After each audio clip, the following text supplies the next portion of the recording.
نحمدہ و نصلی علی رسولہ الکریم اما بعد فاعوذ باللہ من الشیطان الرجیم بسم اللہ الرحمن الرحیم اللہم صلی علی سیدنا و مولانا محمد و علی آلہ وسلم۔ حدیث رسول صلی اللہ علیہ وآلہ وسلم چینل پہ سب کو خوش آمدید۔ بخاری شریف کی حدیث ہیں 1188 سے لے کے 1190 تک، جن کا مفہوم ایک ہی ہے، تو ہم مطالعہ کریں گے 1190 حدیث کا۔ راوی ہیں حضرت ابو ہریرہ رضی اللہ تعالیٰ عنہ۔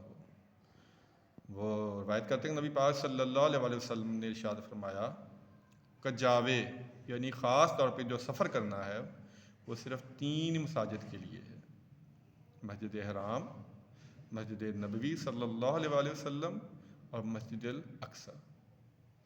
یعنی ان 3 مساجد میں اپنا مال جان خرچ کر کے سفر کرنا جو ہے وہ آپ صلی اللہ علیہ وسلم نے اس کا حکم دیا ہے۔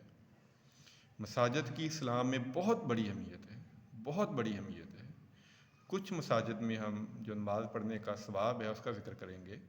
سب سے پہلے مسجد حرام یعنی بیت اللہ، اس کا قرآن پاک میں بھی ذکر آیا ہے کہ اللہ تعالیٰ کی عبادت کے لیے لوگوں کے لیے جو زمین پہ سب سے پہلا گھر بنایا گیا تھا وہ بیت اللہ تھا۔ سب سے پہلے اس کو فرشتوں نے بنایا، پھر آدم علیہ السلام نے بنایا۔ اس طرح کافی اس کی تاریخ ہے خانہ کعبہ کی۔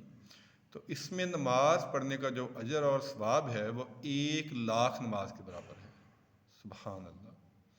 بیت الحرام امن کی جگہ ہے، اس میں کسی کو نقصان نہیں پہنچایا جائے گا، کسی کو ضرر نہیں دیا جائے گا، اس کے درخت نہیں کاٹے جائیں گے، اس کے جانوروں کو نہیں مارا جائے گا، اس میں امن ہی امن ہے۔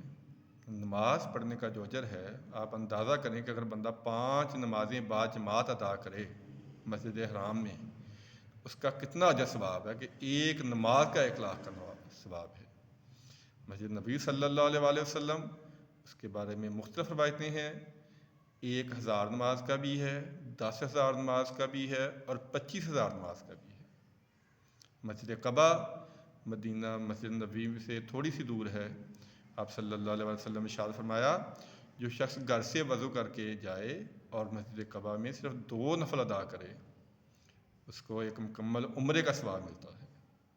سبحان اللہ، کتنی بڑی فضیلت ہے مسجدوں میں جانے کی، مسجدوں میں بیٹھنے کی۔ اور آپ نے حدیث یہ فرمائی ہے کہ جو شخص ایک نماز پڑھ کے دوسری نماز تک مسجد میں بیٹھا رہے، اس کا مقصد صرف نماز، اگلی جو نماز ہے اس کا انتظار کرنا ہو، اس کا جو وقت ہے وہ نماز میں ہی شمار ہوگا، اور فرشتے اس کے لیے رحمت کی دعا کرتے رہتے ہیں جب تک وہ وضو نہ توڑے۔ یہ تو خاص مساجد ہیں، اور جو باقی مسجدیں ہیں اللہ کے گھر ہیں وہ بھی، ان میں اگر ہم مسجد میں نماز پڑھیں گے جماعت کے ساتھ، ایک روایت میں 25 نمازوں کا اور ایک میں 27 نمازوں کا ثواب ہے۔ تو مساجد جو ہیں ان کو آباد کرنا کسی بھی طریقے سے، ان کے اخراجات میں حصہ ڈالنا، یہ بہت بڑے اجر کا ثواب ہے۔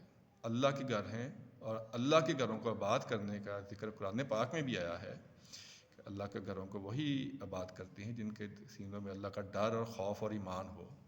اور وعید بھی بہت سخت آئی ہے کہ اس شخص سے بڑھ کر ظالم کون ہوگا جو اللہ کے گھر کو ویران کرنے کی کوشش کرے۔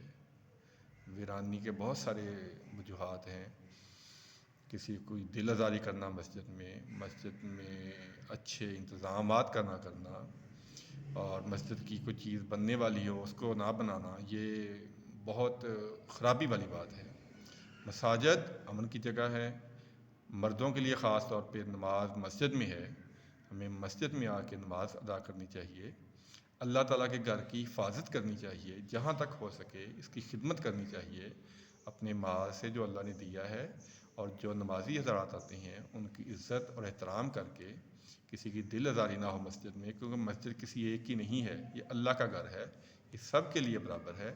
تو مساجد کی جو عزت اور تکریم ہے وہ سمجھ کے اور پھر ہمیں مسجد میں جانا چاہیے۔ اللہ تعالیٰ سے دعا ہے کہ اللہ تعالیٰ مساجد کا احترام کرنے کی اور مساجد کو آباد کرنے کی توفیق عطا فرمائے۔ آمین ثم آمین۔ السلام علیکم ورحمۃ اللہ وبرکاتہ۔